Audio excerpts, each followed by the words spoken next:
Hey, my name is Chris Colbourn, and this is my board setup.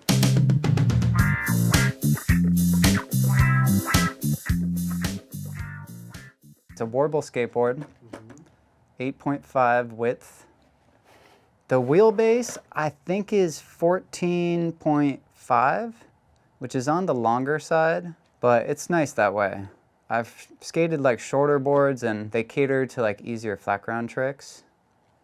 Like, I struggle switch hard flipping this board on flat ground, but I feel a lot more comfortable skating a bowl or like a big handrail on it. I get why the shorter wheelbase comes in handy, because you want to like flick quickly and get onto something like comfortably, or like do those switch hard flips on flat consistently. I bounce back and forth sometimes with like a shorter wheelbase when I can, just to like utilize the benefits. For the majority, I skate like the 14.5, 8.5. This board is like one day skated, pretty solid day of skating. This graphic belongs to Man Ramp, actually. It's a little scratched, but you can still see him right here, face to face with an alligator.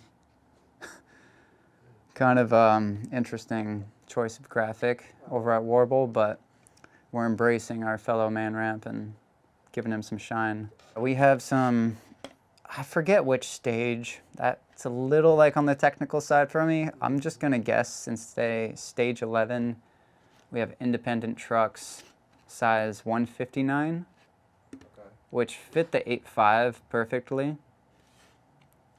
My wheels stick out like a tiny bit, just so I can like kind of see it, which I like. I would say they're like on the looser side, but they're not like day one where they rattle. Like, they're pretty secure. I have both washers, we'll put it that way. I have just the indie bushings. For a few years I was getting kind of nuts and like skating different bushings, but I think they're great just as they come. And sometimes they get a little worn down. Sometimes I'll swap out the kingpins and put in the inverted ones, now that Indy started making those. Sick. I've actually been like meaning to, because they do help when it comes to like smith grinding ledges sometimes, or hurricaning stuff. But there's something about the classic look of just the OG kingpin, and when it gets filed down is like, it's nice. It is. But it's not fun to get pitched when you like go to lock a smith or hurricane or feeble. It's crazy though to like look at like how much they help, because I can see the kingpin sticking up. Sometimes I can like feel it when you like do that on something. Right. But yeah, indie trucks for life.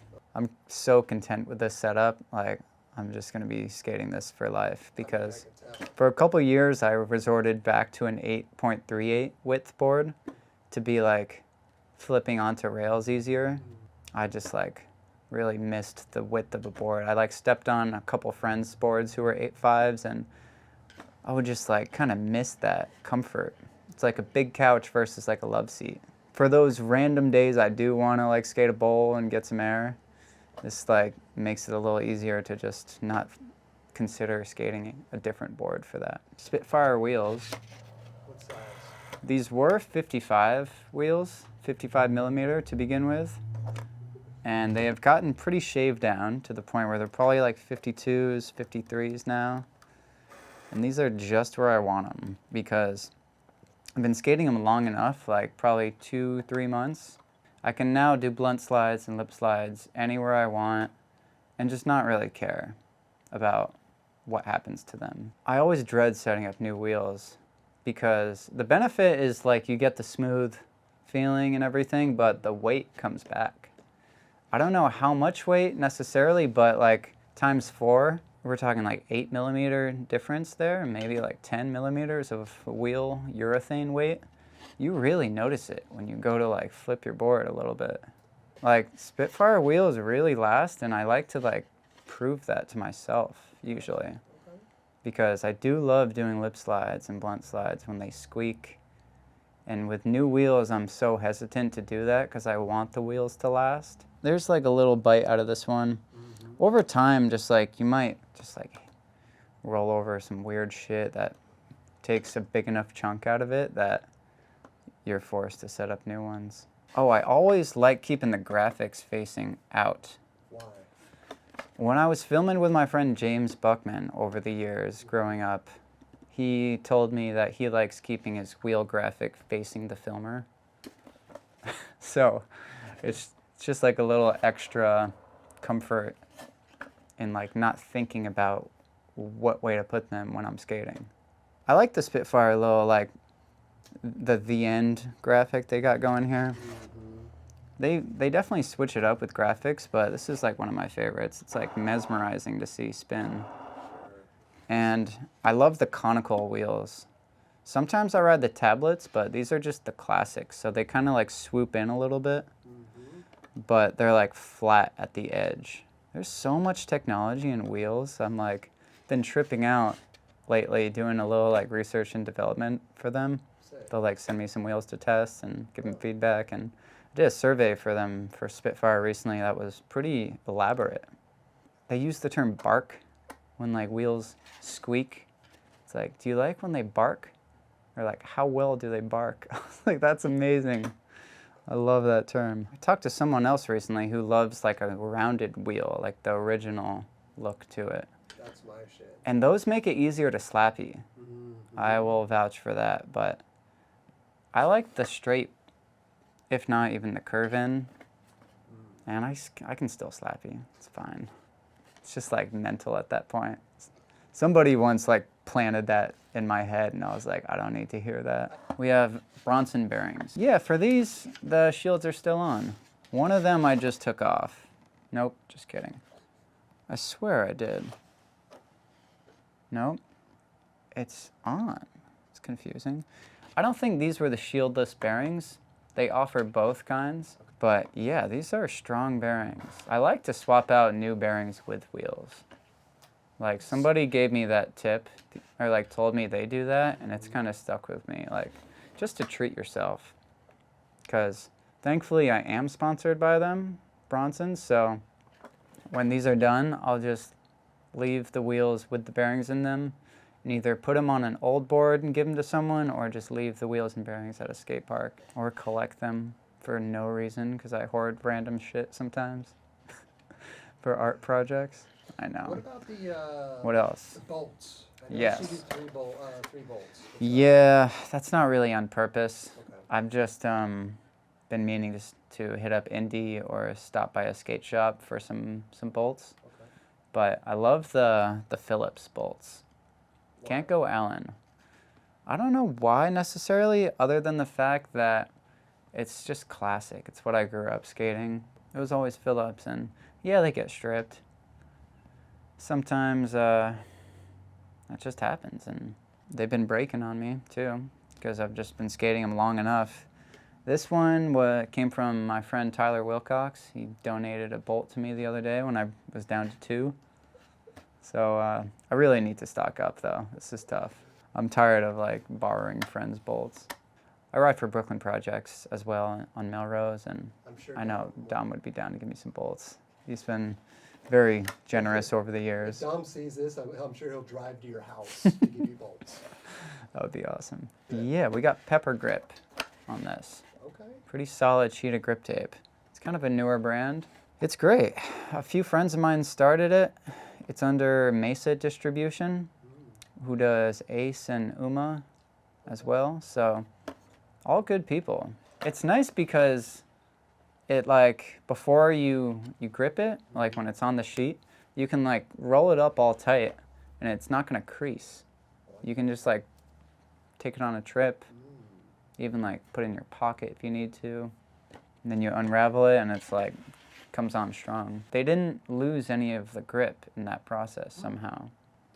Yeah, I don't understand the technology, but they're doing something right. This is like the classic grip they make, but they also do a kind that's called Galaxy that has like some sparkles in it. It's pretty fun. I'm working on a pro sheet of grip for Pepper that'll come next year, which I'm excited about. Yeah, I've been trying to figure out what art to put on it because I've been skating just blank grip for like 6 months now. But it'd be kind of hard to put out a pro sheet of grip where it's just blank. Not the best marketing. Sometimes I just don't want anything on my grip. No like cutout, no drawings, no nothing. I like it. I've been running the same sticker job for like probably a year now, Why? which is really bizarre, but I stress out about stickering my board. I always do it in a rush at a spot or like before I go skate. I'm not like sitting at home like, ooh, time to sticker my board. It usually happens in my driveway. When I know I'm like going somewhere to set the board up, I'll sticker it in my driveway, in my trunk. When it comes time, it's like New Balance logo. I like using this big sticker they make, and it really only fits on the nose comfortably. It's just smart to put stickers under the wheel wells because over time, they're gonna scratch off if they're not. So Spitfire head or like circle over here, Mountain Dew sticker here. And then I like mix and match Bronson and Pepper around here, and I figured out the Indy sticker looks cool in between the back truck because it's like connecting the truck, and then just leave the tail blank. It's like in most cases, if I'm shooting a photo, like the tail is rare to get in the frame, so I'd rather not waste A good sticker. precious real estate. I'm pretty cool with like any color plies. I'm noticing this one's like kind of boring. There's nothing like in between. I think the top is orange as well, yeah. So top and bottom are orange, right? Yeah. I'm kind of colorblind, so Purple, actually. this would be, I'll skate a board for like a week, sometimes a month. Depends. Kind of depends how often I'm skating or like what I'm skating. If I'm like feeling like froggy and jumping down stuff, like the boards tend to chip a little faster. Or if you just get unlucky and it like shoots out into a fence or like gets ran over by a car. Trucks last me like 6 months to a year easily, unless you break them, which happened recently. It's kind of stressful. So I'm skating one old truck and one new truck, which is something I've never done before. I was kind of like in the heat of a battle trying something and broke my back truck. So I kept trying it on my friend's board while Rhino helped me set up this board, which was so nice because I was freaking out. Like, the friend's board I borrowed was the filmer Jesse, and I was just like ripping his setup apart verbally. I was just like, dude, your board sucks. I hate this. I hate you. I hate the world. He's like, it's okay, man, just let it out. But then Rhino gave me my board back and it worked out. The reason the truck broke though is because the thing I was trying was like handrail, drop to the ground, kind of like head high drop. And then the neighbor pulled their car right in front of the landing. Other people were trying to talk them into moving it. I kept trying it, but going slower. So those like slow lands with all the impact, I was like trying to like swerve right as I landed. It just like broke the axle of my truck. And it was already pretty grinded, so it makes sense why it happened. It wasn't like just a fluke, but it felt so good. They finally moved the car, had the new truck, got the trick. Is that your board? That's your board setup? That's my board setup, pretty much, yeah. It's doing me great.